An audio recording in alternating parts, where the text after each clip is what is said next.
Ladies and gentlemen, boys and girls, babies in their diapers, welcome to the Tiberius Show with your host, Tiberius Boy. That's me, Tiberius. Today we're going to talk about some very awesome stuff.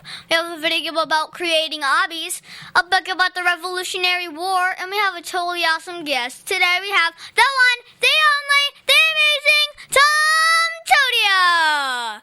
Tom is an award-winning sound designer and has worked on lots of video games like Madden, NFL, and Assassin's Creed 3.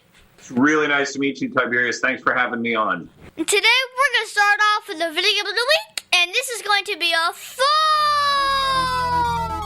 And now it's time for the video game of the week. Today's video game is Obby Creator. So this is a game on the Roblox platform. It was made by Whirlpool Studio. Because it is on Roblox, you'll be able to play it on PC, Mac, Xbox, and even your cell phone.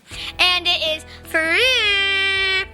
You may remember Whirlpool Studios from the games Invasion and Zombie Defense, but those are games for another day. Well, you start the game and I see an obby. Well, so first, let me explain what is an obby. Parkour is the art of jumping from one place to another without touching the ground. Well, an obby is a parkour map with lava as the ground, or there is no ground at all. So you start at point A and jump around until you get to point B and win that obby. This one is cool because you can make your own obby.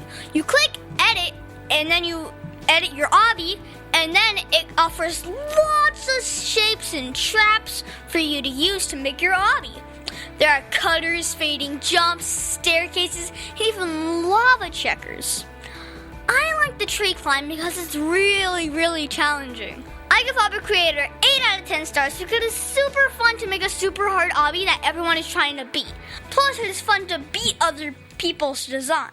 Over 40 years, Lighthouse Central Florida has provided education, independent life skills, and job training to thousands of Central Floridians who live with blindness or any degree of vision loss. Whether it's picking out clothes in the morning or just moving around your community and serving Orange, Seminole, and Osceola counties.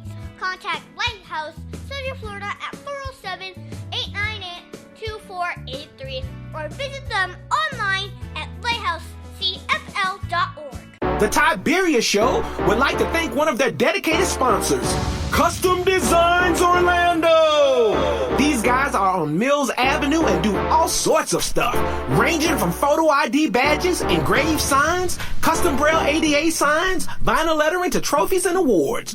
The cool part about Custom Designs is they can ship products all over the United States. You can reach them at 407-898-0373 and tell them that Tiberius sent you. Now it's time for the book of the week, Nathan's Hazardous Tales, Lafayette. This book is written by Nathan Hale. Number to the back of the book. In fact, Tom, do you want to do the honors? I would love to, Tiberius. Thank you. Let's see. So, a captain at 18 and a major general by 19, he was eager to prove himself in battle. When he heard about the revolution going on in America, he went overseas and fought alongside Alexander Hamilton and George Washington for America's independence. Nathan Hale's Hazardous Tales are graphic novels that tell the thrilling, shocking, gruesome, and true stories of American history. Read them all if you dare. That sounds like a great book. Oh, it sure does. This is an Arabic that's worth 2 whole points. It is rated for a 3rd grade and 4th month. You can get this book at Barnes & Noble.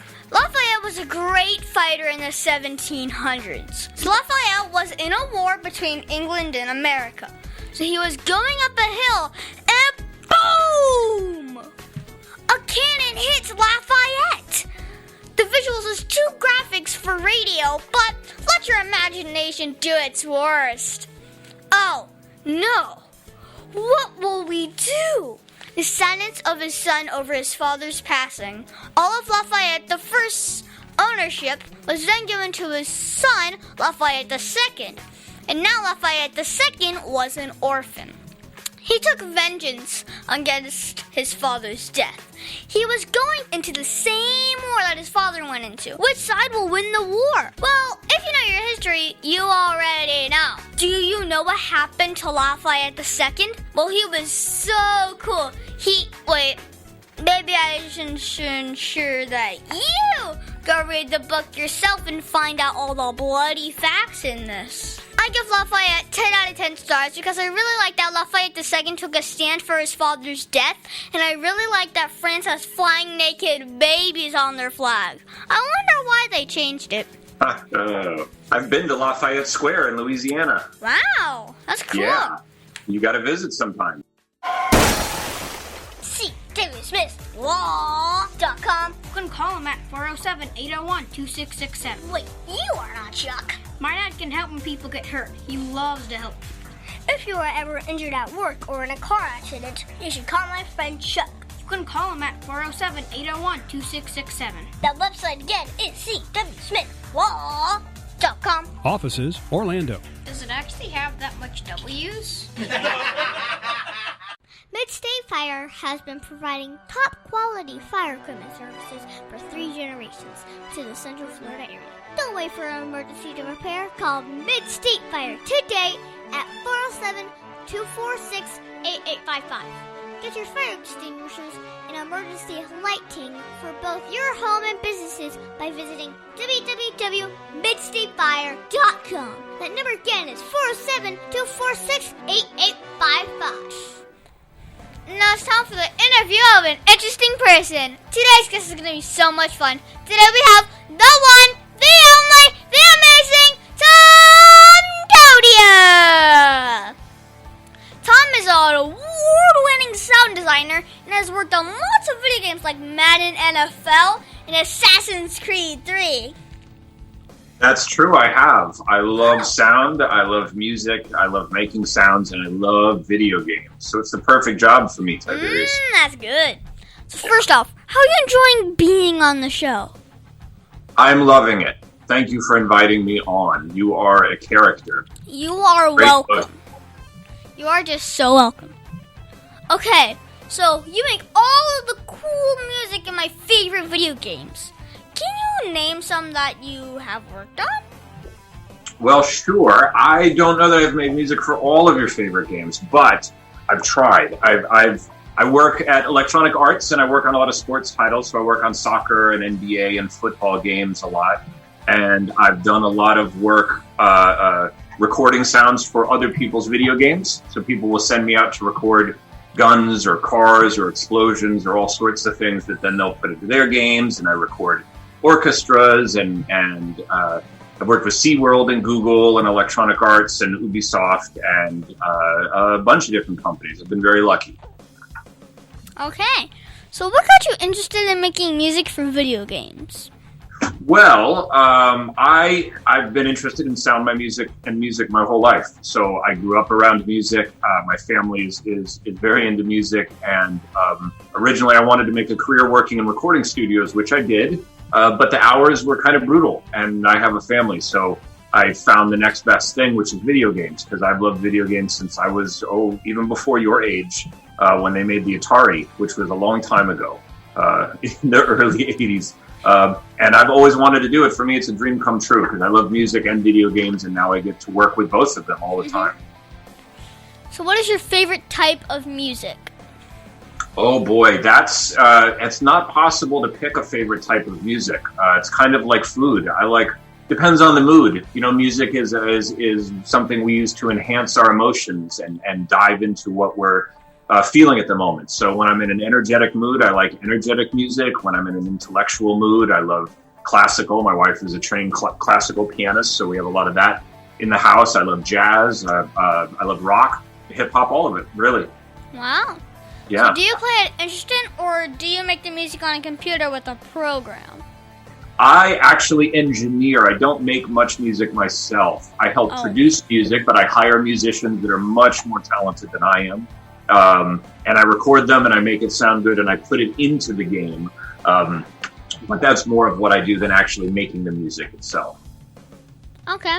So my dad said you worked with a lot of famous people. Can you tell me more about that?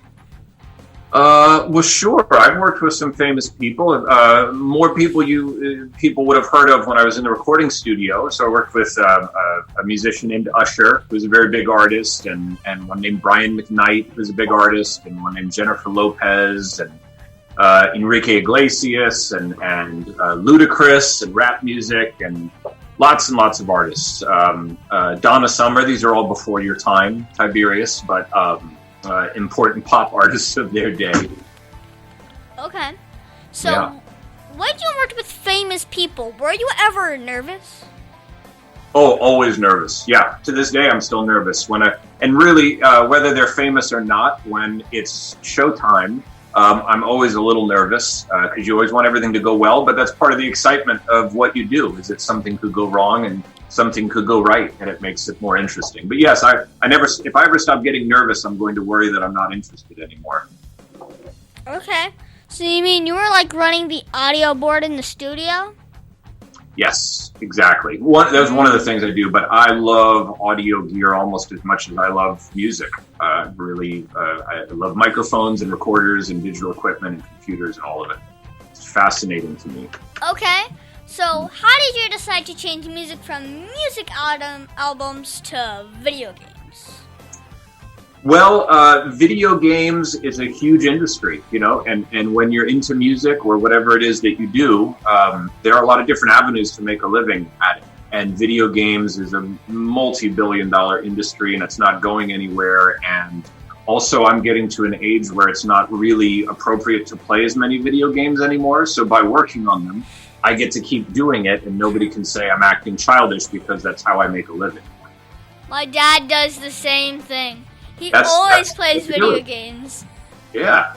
So what was the coolest part about making music for video games?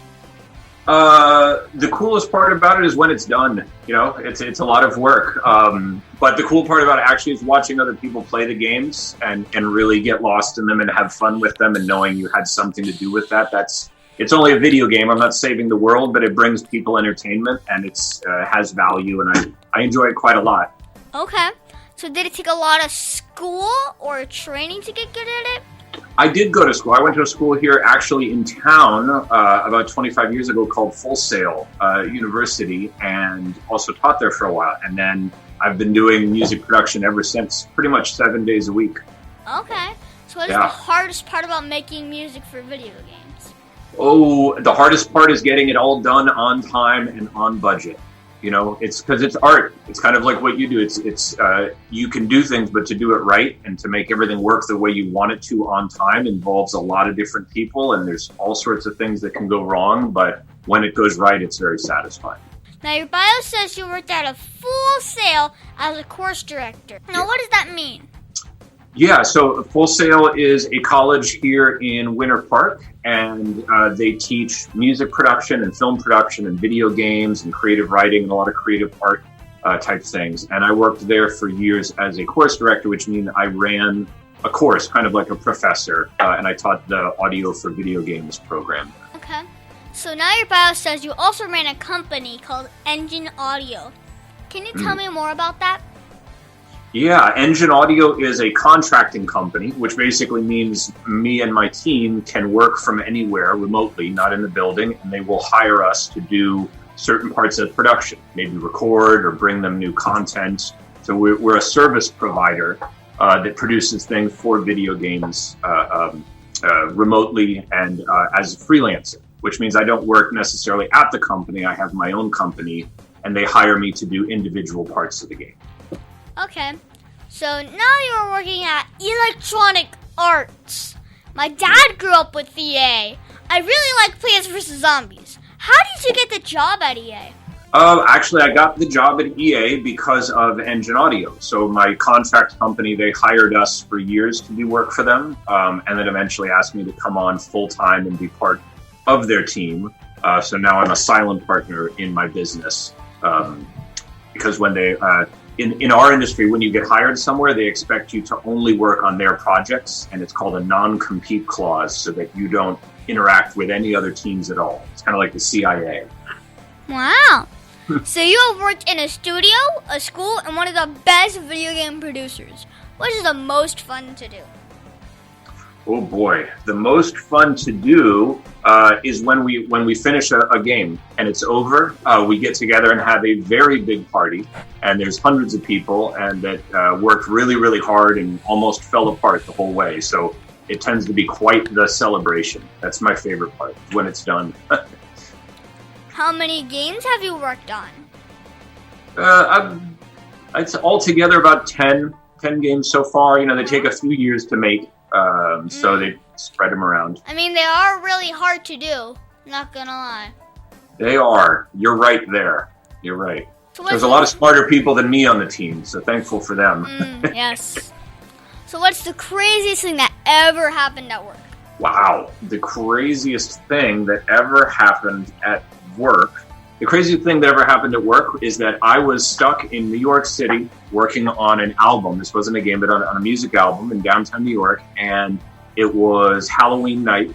And I had to go from one studio to another studio in Manhattan. And I hadn't been there. And they have a huge parade, Halloween parade, that takes up the whole street.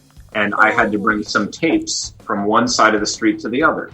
And when I went outside, the police told me, you can't cross the street. There's a parade going on. And I said, well, I have to get right over there to that door. I said, you can't go over there. I said, I have these tapes. They're waiting on it. They have to get there right now. And he said, well, 3 miles in each direction, you can't cross the street or you're going to be arrested. And we were under a deadline and I had to get across the street and there was no way to do that. So I had to go into the subway, take 3 different subway cars. I didn't know my way around. I ended up in the wrong part of New York. The cab wouldn't pick me up. So I ran through the rain Halloween with a bunch of recording tapes under my shirt so they didn't get ruined, and made it just in moments. That was the craziest night. Wow. Yeah. That's hard. It was stressful, but it worked out. Worked out. Yeah. What did you learn from that experience? Preparation. Had I thought a little bit ahead, knowing I was going to have to do that, and really looked around early in the day when people were moving things, I could have put 2 and 2 together and thought I might be in trouble later if I have to get out of this building. So now I prepare for things like that a little bit more ahead of time. Okay. So what is your greatest achievement in life? Oh my goodness. Here's a question. My greatest achievement in life is being a father. Having 2 children. That trumps everything. And my wife has not abandoned me yet. So that together is the biggest. So who helped motivate or inspire you the most in following your dreams? My mom. My mom is an incredibly hardworking, focused person. And my whole life, she was an example of never giving up on things that matter and taking it one day at a time and having a little patience. So it really all comes from her. Okay. Well, what is your favorite piece that you have made? My favorite piece that I have ever made? Wow, that's a good question. What's the favorite piece that I've ever made? I got to record a group of flamenco musicians on a flotilla at night off Miami Beach. And the music was beautiful and captivating, and the stars were out and we were on the water, and it was just kind of a magical little moment. I think that's probably a highlight for me. If I could do that every night, I would. Okay. Well, what advice should you give my listeners if they wanted to grow up and make music for video games? Well, it's the same advice I'd give people for anything, really, which is if it's something you really love and you're really into it and it really speaks to you, then you should put your energy and your time into it. There is no way to waste your time if you effectively practice something that means something important to you. It will fulfill your life. It will offer you jobs down the road. All sorts of doors will open up when you become really good at something that you care about. Okay. So whatever it is, do it, and do it more than everybody else, and don't quit, and you will be great at it. Okay. If you could not do any other job that you are not already doing, what would it be? I have a weird dream of being a park ranger in a beautiful forest. Wow. Yellowstone or some beautiful place like that where I just got to walk around and just look at the trees and keep an eye on things. There's something about that sounds very, Walt Whitman. What was the biggest mistake you ever made, and how did it change you as a person? I don't know. That's such a bold question. That's a good question. I'm trying to think of one now, specifically for that. I think one of the biggest mistakes I've ever made was not taking myself seriously early enough when I started college. You know, we do that a lot. You start college and you kind of goof around, and near the end of it, you start taking yourself seriously. And I should have worked harder earlier in school. Everything worked out fine, but if I could go back, I'd probably drill in even harder. Okay, so when you're not working with music, what do you do for fun? I love to barbecue and swim. If a perfect day is great weather, barbecuing on the grill, and swimming in the pool. Mm-hmm. Okay, so what is your favorite book to read? Oh my goodness, my favorite book. I have so many favorite books, but as I've gotten older, I enjoy comedy books, which I never used to. So there's a book from an author named David Sedaris that I love called Dress Your Family in Corduroy. And it is very funny. Might be too mature for you, but your dad might like it. It's about how funny families can be. Okay. Now can you tell me that one story? You know, remember, this is a kid's show. But that one story, well, that you're not supposed to tell me about. Come on, you can tell me. Let's see. Well, a musician that you've probably never heard of. Her name is Donna Summer, and she was a disco queen. And I grew up loving a movie that she was in, and I got to record a song with her, and that was a big deal. And while I was recording the song with her, she went into the refrigerator at the studio that we were at, and I had a jar of pickles. And she spoke to me and said, "Can I have one of the pickles in the jar?" And I said, "Oh my goodness, of course, Donna Summer can have one of my pickles." And she kept eating them while I talked to her. And she ate the entire jar of pickles.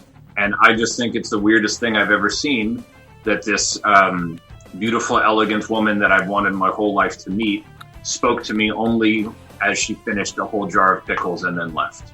That was yours, too. A strange story, but it's real. It happened. Yes, cool. Well, is there anything I should think my listeners should know about you? Know about me? No, not necessarily. Just that when you play video games, please remember there are hundreds of hardworking family people that work on those games to make them fun. Really, really, really, really hard all the time. And we generally only hear from people what they don't like about the work that we do. But if you ever meet a game developer, tell them something you liked about what they do. Okay. Well, do you have a website or Facebook for my listeners that want to follow you? I have a website. It's not terribly interesting because it's only if you want to hire us to do audio design for your company, but it's called engineaudio.com. Okay. So what is that one question that you think I forgot to ask you? What do I plan to do as soon as the COVID scare is all over? Well, what are you going to do when the COVID scare is all over? I'm going to travel somewhere crazy and amazing on a plane and go do the things we haven't done because it is my 20th anniversary next month, and I plan to take my wife somewhere awesome. Are you going to travel to the moon? Yes. Oh! If possible, that's where I'm headed. Or to, whichever is more likely. If not, it would be crazy for you to go see one of the 7 wonders of the world. You're correct. It would. Yeah. I would love to see the pyramids in Egypt, that's for sure. Good choice. I really like those. Yeah. Well, thank you, Tom, for being my special guest. Can you stick around for Math Corners? I certainly can. I'm not good with math, but I'll stick around for it, yeah. Yeet. The Tiberius Show would like to thank Boggy Creek Airboat Adventures for being one of our sponsors. I got to go on an airboat and saw a real gator. I even got to go to the gem mine and mine for some gems. We ate a steak dinner at the restaurant and even got some gator bites. If you want to have a blast with the entire family, I suggest you go to www.bcairboats.com right now to get your tickets today. The website again is bcairboats.com. Oak Ridge Gun Range is a family-oriented shooting range that has been in business for over 30 years. They specialize in basic firearm training and offer numerous services such as consignments, gun trades, gunsmithing, and concealed weapon classes. I even got my training for gun safety at Oak Ridge Gun Range. Great customer service. And firearm safety is what they do best. So find out more at oakridgegunrange.com.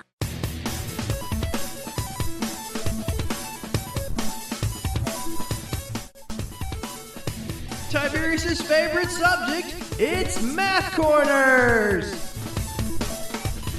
Thank you, Tom, for helping me with Math Corners. Today we're going to talk about PEMDAS. Well, this is also known as the order of operations. So PEMDAS lists off what operations to do and in what order. So you start off with the P, and that stands for parentheses. So anything in parentheses gets done first. Next is E. That just stands for exponents. We talked about that just a few weeks ago. Next is MD. That is right. The M and the D go together. That's because you have to solve the multiplication or division in order to solve from left to right. And finally, the last part is AS. Again, the letters go together because you have to solve the addition or subtraction in order from left to right. There are a lot of math problems that could be wrong without using PEMDAS. So Tom, do you not know all about PEMDAS? I sure do. It's one of the things I remember from grade school. And it's I make video games, so order of operations is one of the most important things that we do. We use it almost daily. Okay. Yeah. So, well, thank you so much, Tom, for your help with Math Corners. Oh, my pleasure.